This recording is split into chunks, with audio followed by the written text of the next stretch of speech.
inflation is falling.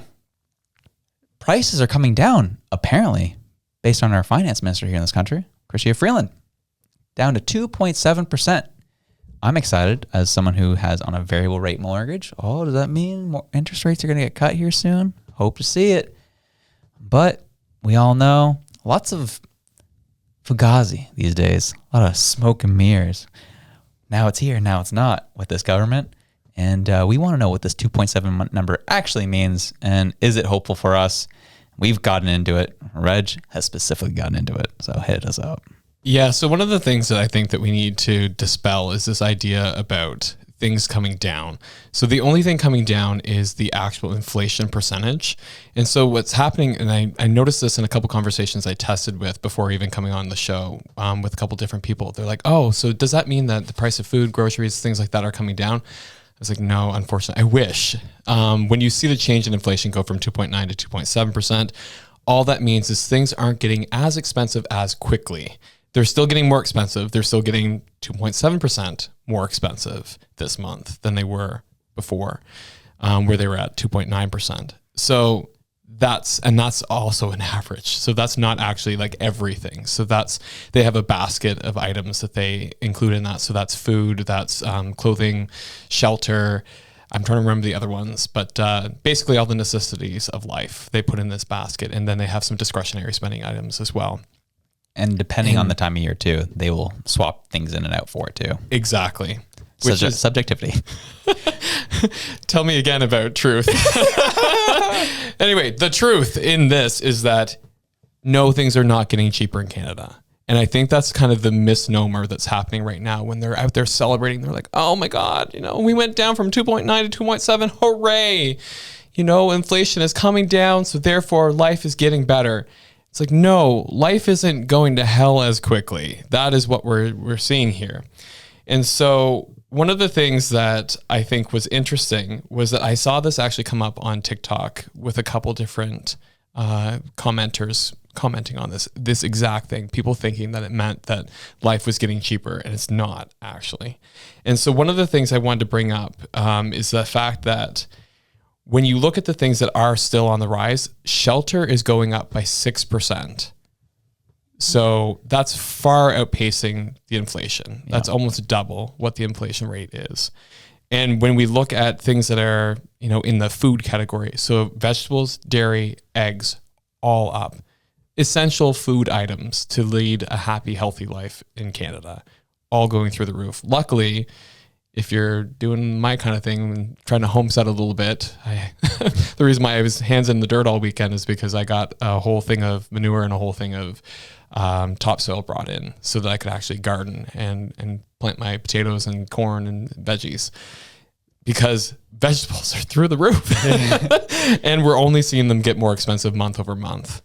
And so when Chrystia Freeland says 4 months in a row, inflation has been within the target range and fell to 2.7%. This is good news for Canadians.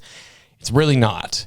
It's like subjective good news in the sense, like I said, that it's not as bad as it could be, but it's just still bad. And the things that are causing this to be bad are the massive amounts of immigration, the Bank of Canada interest rates on shelter, the carbon tax on fuel, which is causing fuel prices to go through the roof because fuel is actually included in this as well.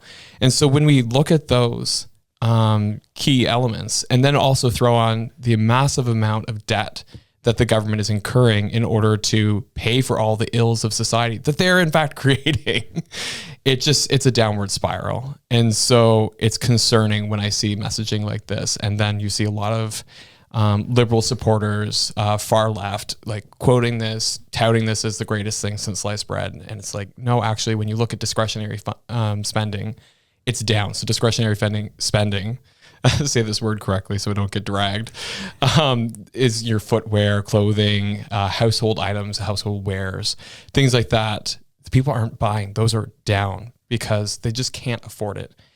And who provides that? Your industry, your private industry. And what have we been seeing lately? We've been seeing private industry actually going down, taking a nosedive, the amount of small businesses going down, and then actually some direct attacks on small business from different liberal messaging. And it's like, this is the wrong way.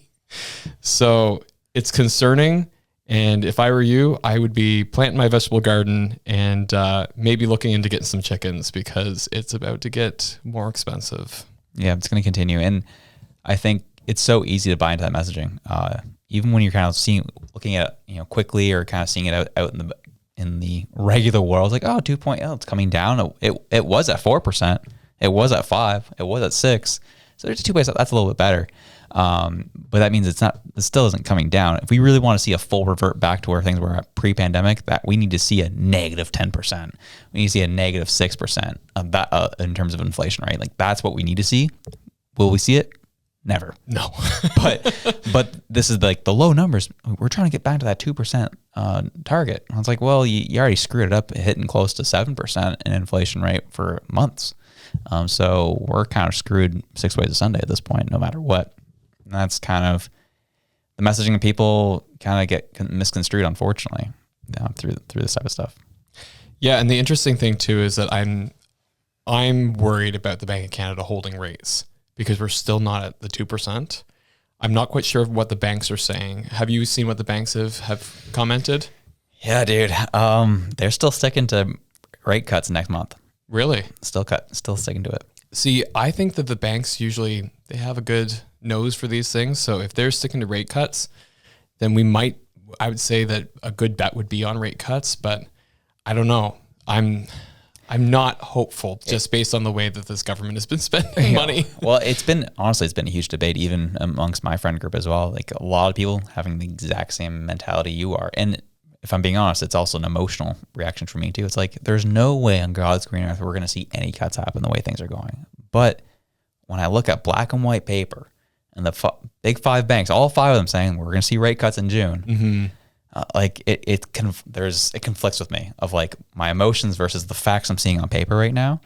But we'll see what happens in June. I know TIF is doing a lot of fear mongering and trying to like put a lot of FUD into the economy to make sure that people don't go crazy and do a bunch of spending. So I think that's a big part of the messaging that's happening right now. But he knows inevitably he's going to have to cut rates, especially as we're coming up on a lot of people renewing their mortgages. And that's kind of what I was thinking as well as the mortgage rate renewals. I think that depending on how many are going to start coming due, because we know that the summer months is when people have bought houses traditionally. Yeah. So if they all bought their houses and they're all looking to renew their mortgages, then now would be the time that you'd start to see rate cuts. And if all 5 big banks are saying, yes, we need to, or we're expecting a rate cut, I'd say your odds are pretty likely that you're going to see a rate cut, especially because we saw the GDP come out in a positive way. Mm-hmm. Even though that's not actually real GDP, it's not reflective of GDP per capita. Either way, they're going to look at that and say, oh, GDP is improved.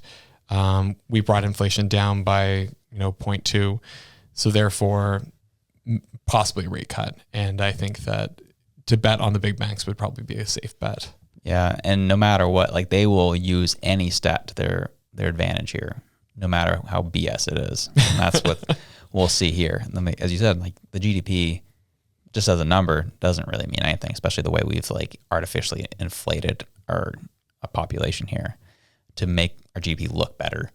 But when we start to bring it down per capita, good luck with that. Everyone's losing money over here. Yeah, and it was funny because I actually had the privilege of sitting with an economist, and I don't know if I mentioned this last time, but I went to an evaluation conference a while back, which was why I was virtual in the other episode, and I got to sit across from an economist, and we actually had a discussion on this, and he's like, yeah, GDP is garbage. He's like, we need a GDP per capita. He's like, that's the number they should be reporting. He's like, but they wouldn't dare report it. Jeez. And I was like, oh my. I was like, are you conservative? And he's like, no, I'm a red liberal. And I was like, okay. That was electric, wasn't it? Well, we enjoyed it. Hope you did too. If you did, you can check this video out here to the top right corner right near my window. Get over. There it is right there. And if you liked that, you can also check this one right here. We love you. Have a good one. Peace out.